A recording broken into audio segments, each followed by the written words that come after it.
যোৰহাটৰ নাওশলীয়া গাঁৱৰ নামঘৰত ১ নৱেম্বৰৰ পৰা ৮ নৱেম্বৰলৈকে অনুষ্ঠিত কৰা হৈছে এক অনন্য ধৰ্মীয় অনুষ্ঠান অবিৰত ভাগৱত পাঠ। জয়হৰি প্ৰাথমিকৰ আইমাতৃচৰাৰ উদ্যোগত আৰু নাওশলীয়া গাঁৱৰ বাপ আই যুৱক যুৱতীসকলৰ সহযোগত এই অনুষ্ঠানটি সম্পূৰ্ণৰূপে মহিলাসকলেই পৰিচালনা কৰিছে।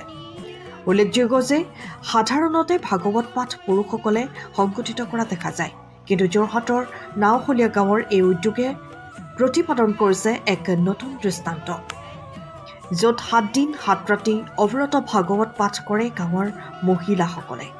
এই পবিত্ৰ অনুষ্ঠানত স্থানীয় মহিলাৰ লগতে অসমৰ বিভিন্ন প্ৰান্তৰ পৰা অহা মহিলাসকলে অংশগ্ৰহণ কৰিব। সম্পূৰ্ণ নীতি নিয়মৰ মাজেৰে পালন কৰা নামঘৰৰ পৰিৱেশ অতি সুন্দৰভাৱে সজাই পৰাই তোলা হৈছে আৰু সমগ্ৰ পৰিৱেশটি অতি ভক্তি আৰু শ্ৰদ্ধাৰে পৰিপূৰ্ণ হৈ উঠিছে। ভাগৱত পাঠৰ আৰম্ভণিৰে পৰা হিয়াৰামঠু জুবিন গাৰ্গৰ প্ৰতিচ্ছবিত বন্তি প্ৰজ্বলন কৰি শ্ৰদ্ধাঞ্জলি জ্ঞাপন কৰি আহিছে।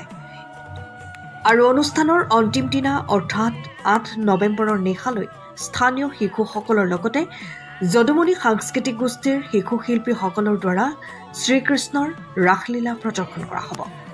এই অনুষ্ঠানৰ যোগেৰে গাঁওখনৰ সকলো স্তৰৰ মানুহে মিলি একতা, ধৰ্মীয়তা আৰু সংস্কৃতিৰ সোঁতত বিলীন হোৱা পৰিলক্ষিত হৈছে। যোৰহাটৰ পৰা অনুপম বৰা ৰিপৰ্ট, পোহৰ টিভি। চাওক, কোৱা আছে যে প্ৰকৃতি পুৰুষ হৈবা এক মত তেহে সিজিব হৈবা এক মতি তেহে সিজিব হৰিত ভকতি।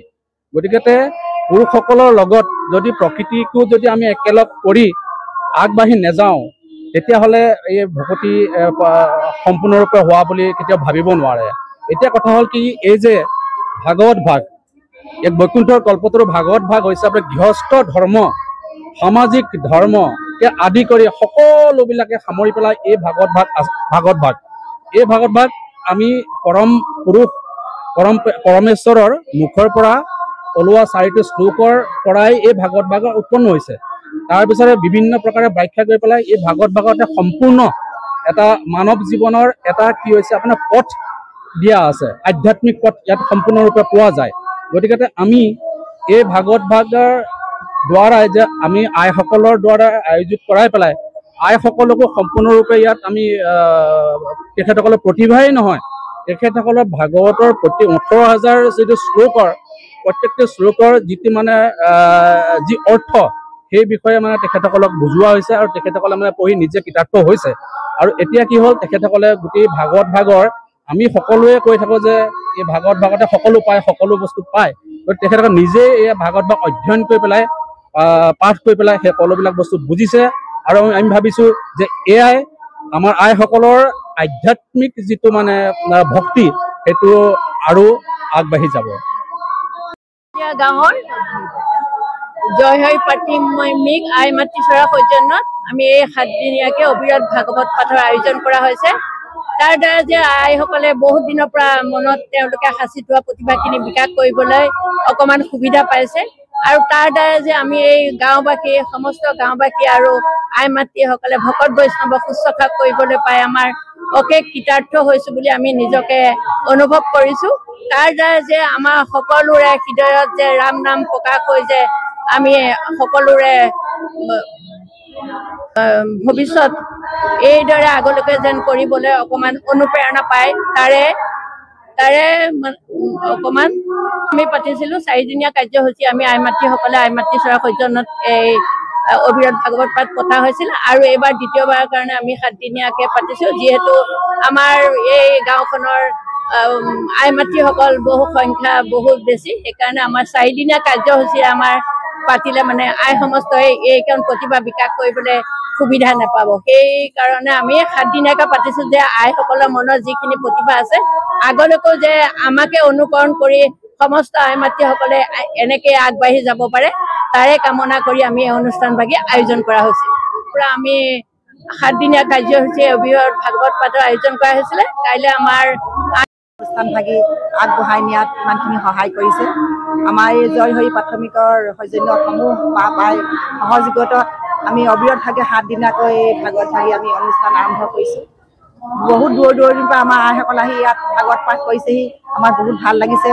আমি গুৰুজনাৰ নীতি আদৰ্শৰে যাতে আমি আমাৰ একেডাল এনাজৰীয়ে বান্ধ খাই আমি বিশ্ব দৰবাৰত যাতে আমি গুৰুজনাৰ নীতি আদৰ্শবিলাক জীয়াই ৰাখিব পাৰোঁ, তাৰে কামনাৰে আমি আজি এই অনুষ্ঠানভাগি আয়োজন কৰা হৈছিলোঁ।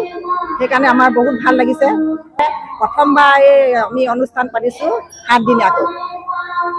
হৈছিলোঁ প্ৰথমতে আমি 4 দিনীয়াকৈ পাতিছিলোঁ। এতিয়া ভাবিলোঁ আমি 7 দিনীয়াকৈ অনুষ্ঠানভাগি পাতোঁ। আইসকলৰ মনৰ ইচ্ছাবিলাকো পঢ়াত বহুত উৎসাহ, সেইকাৰণে আইসকলৰ মনৰ ইচ্ছাবিলাক যাতে পূৰণ হয়, সেইকাৰণে বহুত দূৰ দূৰৰ পৰা আইসকলে আহি পঢ়িছেহি। আমাৰ ইমান ভাল লাগিছে যে তাৰমানে এনেকুৱা লাগিছে আমি কেইদিনমান যেন আমি আৰু বঢ়াই দিব পাৰোঁ, তেনেকুৱাহে লাগিছে আমাৰ। নহ'লে পৰিচালিত আৰু শেষৰ দিনা আমাৰ মহিলা সমূহ মিলি নাম এষাৰ হ'ব। নামৰ পিছতে আমাৰ যুৱকবৃন্দৰে আমাৰ এষাৰি ৰাস সম্পূৰ্ণ ৰাস উৎসৱ পালন কৰিব সন্ধিয়া সময়ত। 20 বছৰীয়া যোৰহাটবাসীৰ একমাত্ৰ ভৰসা প্ৰতিষ্ঠান ৰিয়া টি ষ্টল।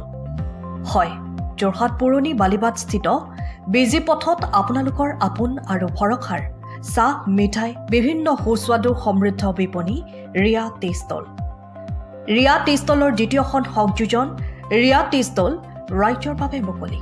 ইয়াত নানান ধৰণৰ বিস্কুট, ব্ৰেড, সুস্বাদু পেষ্ট্ৰি, কেক, চাহ, কফিৰ লগতে বাৰ্থডে কেক উপলব্ধ। লগতে অৰ্ডাৰ মতে যোগান ধৰা হ'ব।